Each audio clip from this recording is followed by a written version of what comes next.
அவனை பார்த்து சொல்றாங்க, ஏன் மோசே, எகிப்துல பிரேத கலர் இல்லை என்று சொல்லியா இந்த வனாந்தரத்துல சாகும்படி எங்களை சாகும்படி கொண்டு வந்தீர்? நீங்கள் செய்கையில் பலனை இழந்து போக கூடாது. அவர் வைத்திருக்கிற அந்த கானான் தேசத்தில் வைத்திருக்கிற அந்த பூரண பலனை பெற்றுக்கொள்ளணும். அவர் வைத்திருக்கிற சகல விதமான ஆசீர்வாதத்தையும் இஸ்ரவேல் ஜனங்கள் பெற்றுக்கொண்டது போல அவன் நடாத தோட்டம், அவன் கட்டப்படாத வீடு உனக்கு அவர் வைத்திருக்கிறாரே, அவருடைய இரத்தத்தினாலே உனக்கு உருவாக்கி வைத்திருக்கிறாரே, அதை பெற்றுக்கொள்ளத்தானே அவர் உன்னை அழைக்கிறார். ஆனால் நீயோ அந்த இஸ்ரவேல் ஜனங்கள் சொன்னது போல, நான் அடிமைத்தனத்துல இருக்கிறேன், நான் செங்கல் எடுத்துக்கிட்டே இருக்கிறேன், அல்லது நான் படுத்தே இருக்கிறேன் நினைப்பாயானால் எப்படி அவருடைய சுதந்திரத்துக்குள்ள நீ வர முடியும்? அவர் உன்னை ராஜாவா மாத்த விரும்புறாரு. ஆனா நீ எதா இருக்க விரும்புற? இப்போ அடிமையா இருந்து அடிமைத்தனத்திலிருந்து உங்களை விடுதலை ஆக்கிட்டார். அவருக்கு முன்னாடி போய் நின்றுக்கிட்டு, ஆண்டவரே நான் உங்க அடிமை வந்திருக்கேன் அப்படின்னா உங்களை அடிமையா தான் வச்சிருப்பார். ஆண்டவரே நான் உங்க பிள்ளை வந்திருக்கேன்னு சொல்லிப்பார். அவருக்கு முன்னாடி அதிகாலை ஜெபத்துல வந்து போய், ஆண்டவரே நான் உமது அடிமை வந்திருக்கிறேன், நீ அடிமையாவே இரு.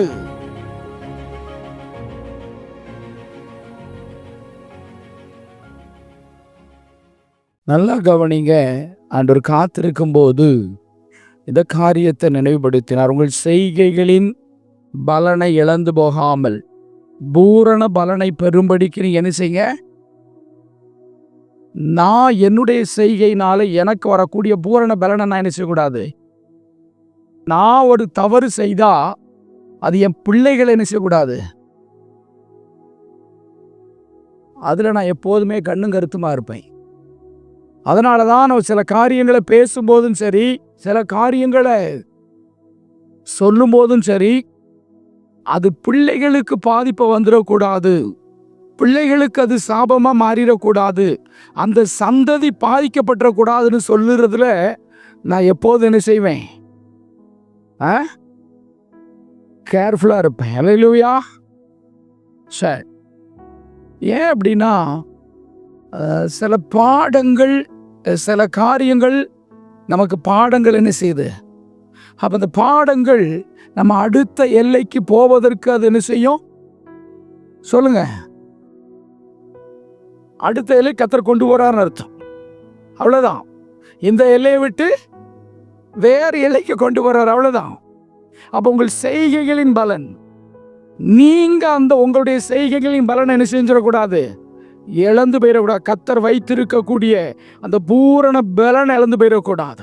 2 மனிதர்கள் அந்த பலனை இழந்து போனாங்க, ஒரு மனிதன் அந்த பலனை பெற்றுக்கொண்டான். அல்லேலூயா.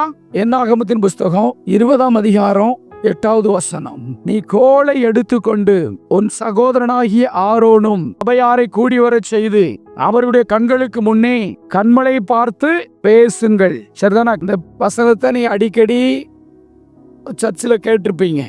ஆகையினும் ஆண்டவராகிய தேவன் சொல்லுகிறார், மோசையை பார்த்து ஆண்டவர் என்ன செய்ய சொன்னார்? கண்மலையை பார்த்து பேச சொன்னார். இந்த ஜனங்கள் அவன் வனாந்தரத்தில் நடத்தி வந்தது இவன் அடிக்கடி இவங்க என்ன செய்தாங்க? சரி, யாத்திராகமத்தின் புஸ்தகம் 14ஆம் அதிகாரம் 10வது வசனம். பார்வோன் சமீபித்து வருகிற போது இஸ்ரவேல் புத்திரர் தன் கண்களை ஏறெடுத்து பார்த்து எகிப்தியர் தங்களுக்கு பின்னே வருகிறதை கண்டு, நல்லா கவனி, எகிப்தியர் தங்கள் பின்னே வருகிறதை கண்டு மிகவும் என்ன செய்தாங்க? பயந்தார்கள். அப்பொழுது இஸ்ரவேல் புத்திரர் கர்த்தரை நோக்கி கூப்பிட்டார்கள். கர்த்தரை நோக்கி என்ன செய்தாங்க? கூப்பிட்டார்கள். அன்றியும் அவர்கள் மோசேயை நோக்கி, நல்லா கவனிங்க, அன்றியும் அவர்கள் மோசேயை நோக்கி, எகிப்திலே பிரேத குழிகள் இல்லை என்றா வனாந்தரத்தில் சாகுபடிக்கு எங்களை கொண்டு வந்தீர். என்ன சொல்றாங்க? வேற வார்த்தை சொன்னா பரவாயில்ல. ஏன் மோசே, எங்களுக்கு அங்க கல்ற தோட்டம் இல்லைன்னா அங்க வனாந்தரத்துக்கு கொண்டு வந்த? கர்த்தருடைய மகிமையை பார்த்தவங்க ஆண்டவர் சொன்னார், எந்த வரைக்கும் இவங்க எனக்கு என்ன கோபப்படுத்துவாங்க? மண்ணா கேட்டாங்க, மண்ணா கொடுத்தாரு. இறைச்சி கேட்டாங்க, இறைச்சி கொடுத்தாரு. தண்ணி கேட்டாங்க, தண்ணி கொடுத்தாரு. இவ்வளவு அற்புதத்தையும் பார்த்தவர்கள் சீசர்கள் எப்படி இருந்தாலும் அப்படித்தான் இஸ்ரேல் ஜனமும் இருந்தான். அப்ப என்ன சொன்னாங்க? அடுத்து வாசிங்க சிஸ்டர். எகிப்திலே பிரேத கல்லறைகள் இல்லை என்றா வனாந்தரத்தில் சாகும்படிக்கு எங்களை கொண்டு வந்தீர். அந்த வார்த்தையை பாருங்க. வனாந்தரத்துல சாகும் ஒரு மனுஷனை கர்த்தர் கூட்டு வர்றாருன்னா சாகிறதுக்காயா கூட்டு வருவாரு? உன்னை ஊழியத்துக்கு அழைக்கிறாருன்னா சாகிறதுக்காக ஊழியத்துக்கு அழைப்பாரு இல்லையா? அவ யோசித்து பாருங்க. அவர் வல்லமை உள்ளவர், அவர் பராக்கிரமசாலி, அவர் யுத்த வீரர்.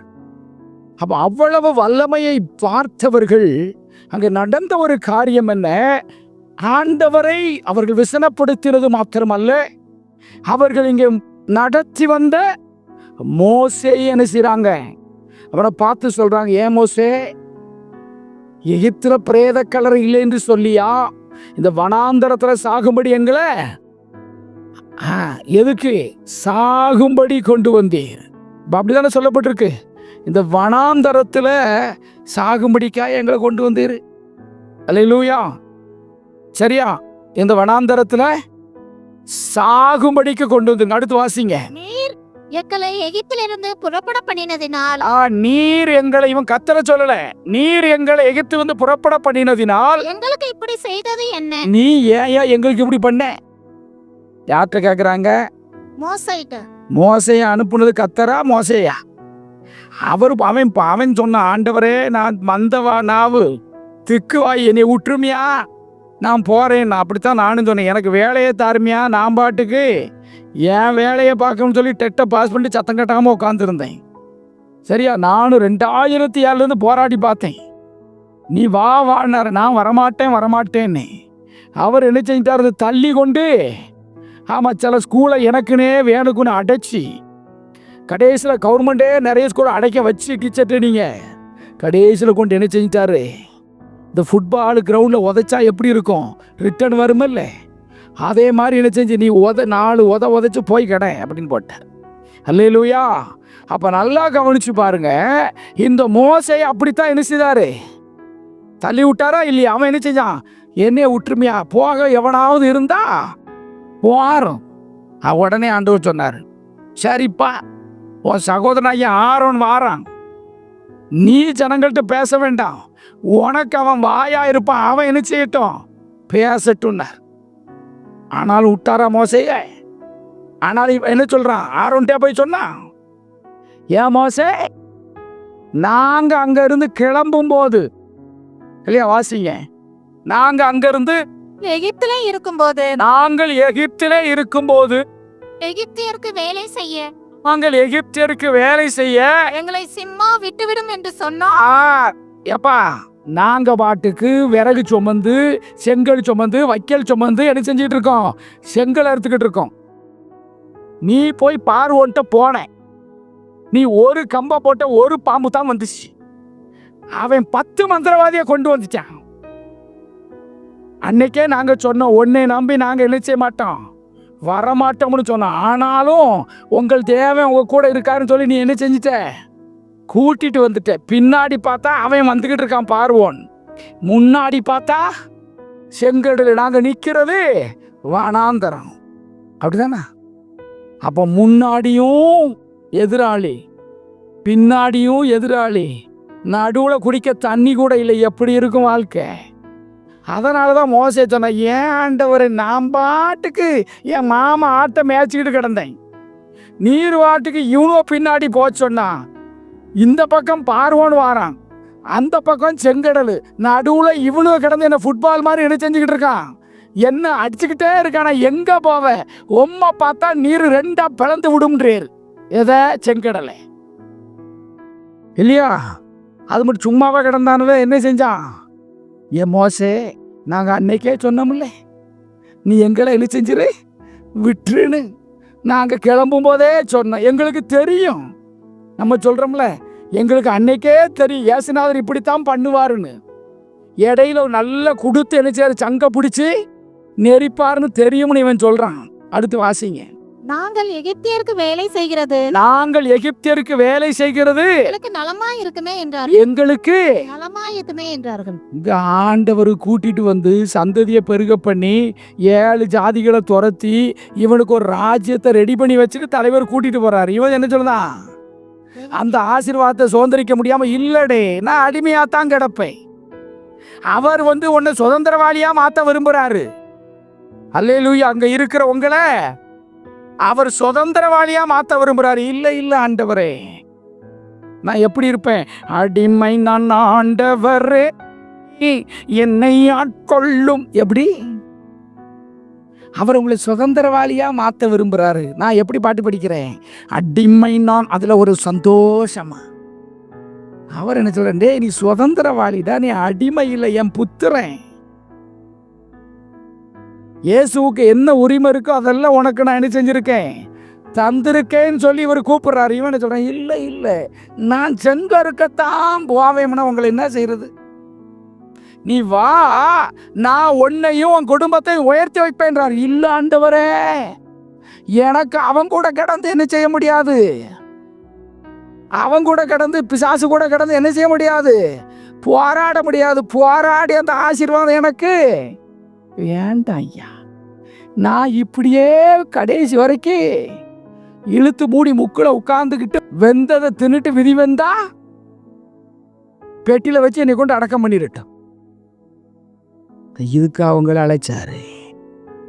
ஹலோ, கேக்குதா? இதுக்கு அவங்கள அழைச்சாரு. நீங்கள் செய்கையின் பலனை இழந்து போக கூடாது. அவர் வைத்திருக்கிற அந்த கானான் தேசத்தில் வைத்திருக்கிற அந்த பூரண பலனை பெற்றுக்கொள்ளணும்.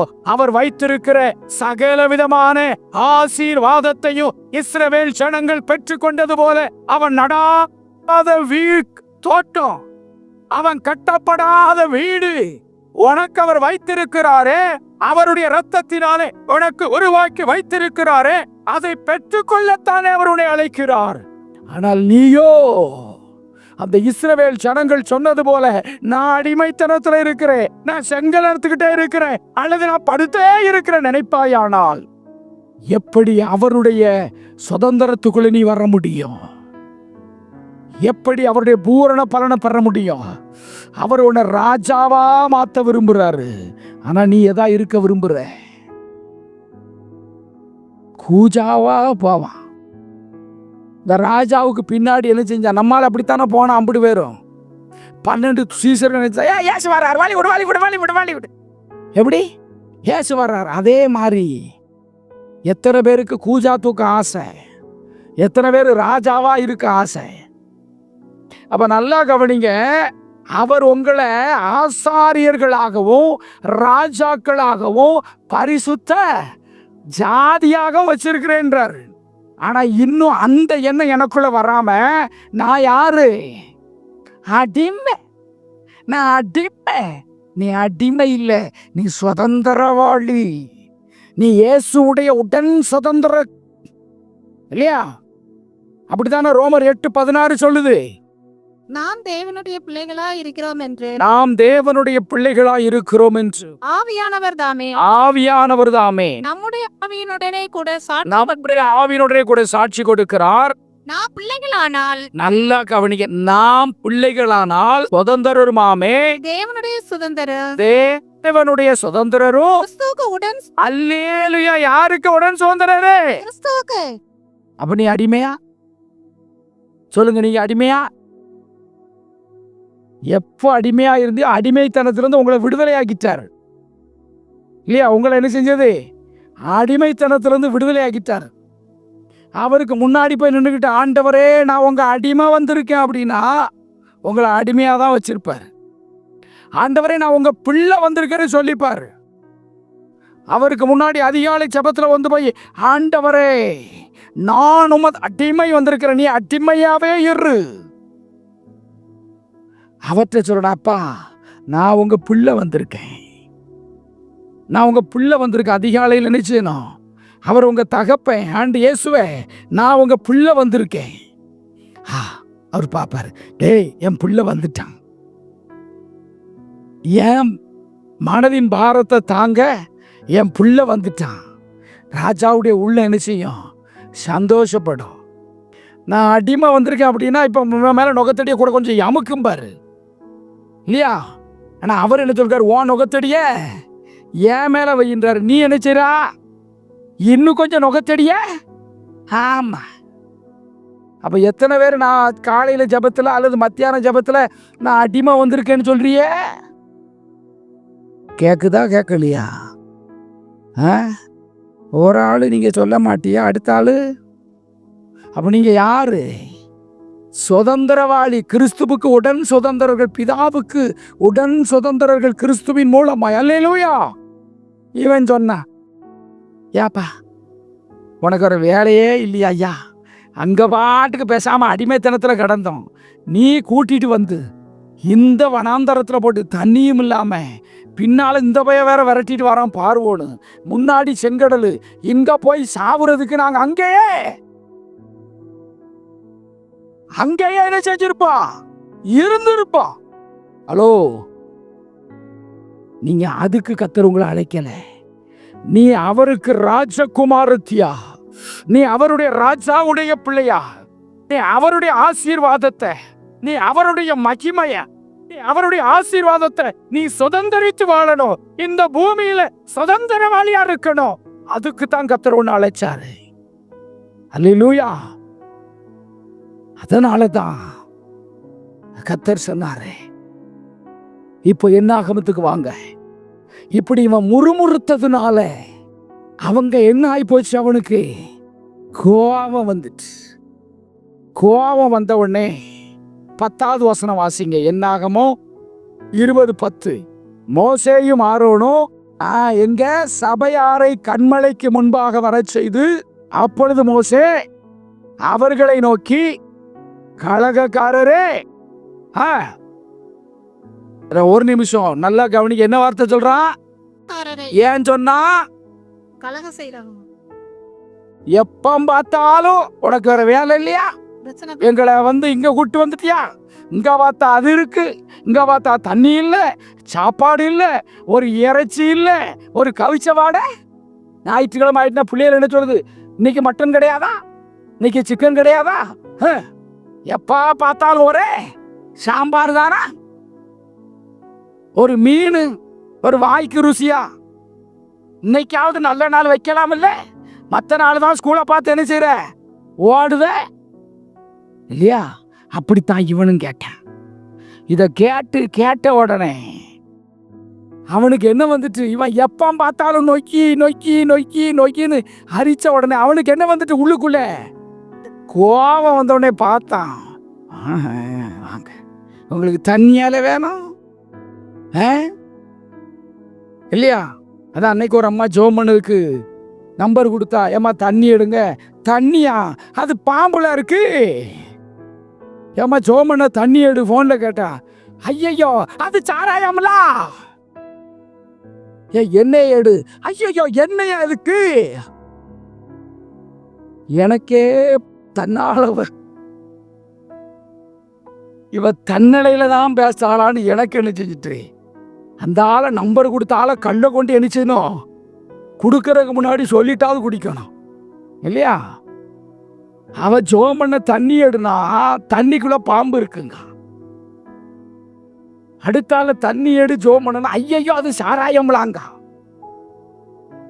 எண்ணெய ஊத்துனா, ஐயையோ அதை ஊத்துனா அது தெரிஞ்சு போயிருமாங்க. என்னத்த சொல்ல, இப்படி ஆட்களெல்லாம் இருக்குது. அதை நினைச்சேன், கொஞ்சம் முத்திருச்சு இல்லையா? கத்தருக்கு தோத்திரம், கத்தர் உங்களை ஆசீர்வதிக்கட்டு. சரியா? உடனே என்னச்சுன்னா, கலகக்காரரே, உங்களுக்கு தண்ணியவா வர வைக்கணும்னு சொல்லி நினைச்சுதான் 2 பேரும். ஆண்டவர் மோசைய பார்த்து நீ பேசு கூட்ட போய் தான் பேசினாரு. 2 பேரும் இந்த மோசைக்கு ரைட்டு சொன்னாங்க. இவன் கோபம், இவன் கேட்டு பேசுற பையதானே யாரு? ஆரோனு. அவன் ஒழுங்கா பேசிருக்கலாமல்ல. இவனு என்ன செஞ்சான்? கோபத்துல கலகக்காரரு அப்படின்னா. அப்போ உடனே என்ன செய்தான்? அந்த கண்மலை என்ன செஞ்சாங்க? அடிச்ச உடனே தண்ணி வந்துருச்சு. சரியா? இப்ப 12வது வசனத்துக்கு வாங்க. டைம் ஆயிடுச்சு, சீக்கிரமா முடிக்க. பின்பு கர்த்தர் மோசேயையும் ஆரோனையும் நோக்கி இஸ்ரவேல் புத்திரரின் கண்களுக்கு முன்பாக என்னை பரிசுத்தம் பண்ணும்படி நீங்கள் என்னை விசுவாசியாமற் போனபடியினால் இந்த சபையாருக்கு நான் கொடுத்த தேசத்தை நல்லா கவனிங்க. ஒரு இது கொடுக்கிறாரு, தலைவர் கொடுப்பேன் வாக்குத்தத்தம் கொடுத்தாருங்க. என்ன சொல்றாரு? இஸ்ரவேல் ஜனங்களுக்கு முன்பாக பரிசுத்தம் பண்ண சொன்னா, நீ கண்மலையை பார்த்து பேச சொன்னா அடிச்சுட்டல, அதனால என்ன செய்ய போறவனிய நீங்கள் அவர்கள் கொண்டு கொண்டு போவதில்லை. நீங்கள் அவர்கள் என்ன செய்ய மாட்டீங்க, கொண்டு போவதில்லைன்னு சொல்லிட்டார். அதனால நடந்தது என்ன? அப்படியே உபாகமம் 32ஆம் அதிகாரத்துக்கு வாங்க. கொஞ்சம் வேகமா உங்க அருமையான வாய்ஸ்ல 49லேருந்து 52 வரைக்கும் வாசிங்க பார்ப்போம். நீ எரிகோவுக்கு எதிரான நீ எங்க எரிகோவுக்கு எதிரான எரிகோ என்னது? எரிகோ எப்படிப்பட்ட பட்டணம்? பாவம் நிறைந்த பட்டணம். குஷ்டரோகி பர்த்திமை எங்க இருந்தா? இந்த எரிகோல தான் இருந்தான். சரி, கர்த்தருக்கு தோத்திரம். வாசிங்க. அந்த அபாரிம் என்னும் மலையில் உள்ள நோபா பர்வதத்தில் ஏறி நான் இஸ்ரவேல் சந்ததியாருக்கு இஸ்ரவேல் சந்ததிக்கு கொடுப்பேன்னு சொன்னமல்ல. கானான் தேசத்தை பார். நீ என்ன செய்ய பாரு, ஆனா நீ என்ன செய்ய மாட்ட, பிரவேசிக்க மாட்ட. நீங்கள் சீனாய் வனாந்தரத்தில் உள்ள வாசிக்க கொஞ்சம் வேகமா. மேரிபாவின் தண்ணீர் சமீபத்தில் இஸ்ரவேல் புத்திரருக்குள்ள என்னை பரிசுத்தம் பண்ணாமல் அவர்கள் நடுவே என் கட்டளைகளை மீறினதினால் அவர்களுடைய கட்டளைகளை என்னுடைய கட்டளைகளை நீங்கள் மீறினதினால் உன் சகோதரனாகி ஆரோ மலை உச்சியில் மரித்து தன் ஜனத்தாரிடத்தில் சேர்க்கப்பட்டது போல நீயும் ஏறி போகிற மலையிலே நல்லா கவனிங்க. நீங்களும் ஏறி போகிற மலையில சனத்தாரிடத்தில் என்ன செய்வ? சேர்க்கப்படுவாய். நான் இஸ்ரவேல் புத்திரருக்கு கொடுக்க போகிற எதிரே இருக்கிற தேசத்தை நீ பார்ப்ப. ஆமா, தேசத்தை நீ பார்ப்ப, ஆனா நீ என்ன செய்ய மாட்ட, நேசிப்பதில்லை என்றார். அல்லேலூயா. எனக்கு தெரியாது, உங்கள் செய்கைகளின் பலனால பரலோகத்தை என்ன செய்யாதீங்க. அபிஷேகம் இருக்கத்தான் செய்யும், ஆவி இருக்கத்தான் செய்யும், நீங்க ஜெபம் பண்ணா பேய் ஓடத்தான் செய்யும். ஆனா வசனம் சொல்லுது, மத்தேயு 7:21, என் பிதாவின் சித்தப்படி செய்கிறவன் எவனோ. அதெல்லாம் வீட்டில் போய் வாசித்துக்கோங்க. அவனே அன்றி ஒருவனும் பரலோகத்துக்கு. இயேசுவே உம்ம நாமத்துல பேய் ஓட்டணும், நோயை சுகமாக்கணும், தீர்க்க தரிசனம் சொன்னோம். அக்கிரம செய்கைக்காரரை அகன்று போங்கள். ஐயா, நாங்கள் மானூருக்கு இந்த யெகோவாயிரு ஜெப இல்லத்தில் போய் 4வது மாதம் நாங்கள் எப்படியெல்லாம் கண்ணீர் ஒடிச்சோம் தெரியுமில்ல? ஆமாம், அதுக்கு தான் நான் உனக்கு ஆசீர்வாதம் தந்துட்டோம் இல்லை அப்படின்றவாரு இல்லையா? ஆண்டவரே, அந்த பலவானெல்லாம் நாங்கள் முந்தி கட்டோம். ஆமாம், கட்டுனாலும் அதுக்கு தான் உனக்கு சரீர சுகம் தந்துட்டோம்லாம் பாரு. ஹலோ, கேட்குதா? அதுக்கு தான் உன் பிள்ளைக்கு நல்ல இடத்துல என்ன செஞ்சுட்டேன், திருமணம் பண்ணி கொடுத்துட்டோம்ல அப்படின்னு நினைச்சுவாரு. சொல்லிடுவார், உன் பிள்ளைக்கு நல்ல கல்வியை கொடுத்துட்டேன், உன் பேரம்பேத்தியை உயர்த்தி வச்சுட்டேன்ருவாரு. நம்ம தலைவர்கிட்ட பேசி என்ன செய்ய முடியாது, தப்பிக்க முடியாது. நல்லா கவனிங்க. அவன் என்ன செய்தான்? அவனுடைய செய்கையினால பூரண பலன் அவன் என்ன செய்தான்? இழந்து வைத்தாங்க. அல்லேலூயா, அல்லேலூயா. தயவு செய்து அன்பா உங்ககிட்ட சொல்றேன், உங்க செய்கையினால அவர் வைத்திருக்கிற பூரண பலனை நீங்க என்ன செய்யுங்க, இழந்து போகாதபடி எச்சரிக்கையா இருங்க.